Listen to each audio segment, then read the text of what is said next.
мемлекетимизде жүрүп жаткан 30 игі іс акциясы барысында қазір Нұр Сұлтан қаласындағы Астана тазалық жауапкершілігі шектеулі серіктестігінің қызметкерлеріне қазір біз ыстық шай, тәтті бауырсақ таратып, және ол кісілерге тазалық жұмыстарына көмектесіп отырмыз.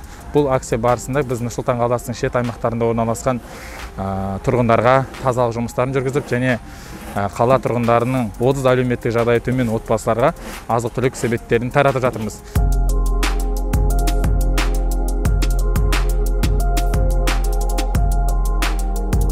Шай әкеп, суықта, аязда бізге бауырсақ, шай, ыстық шай алып кеп көмектесіп жатқан осы баладарға рахмет. Еңбектер жемісті болсын. Осындай мейірімділігіміз, бір-бірімізге деген сүйіспеншілігіміз арта берсін. Қол ұштарын беріп жатқан осы жастарға рахмет.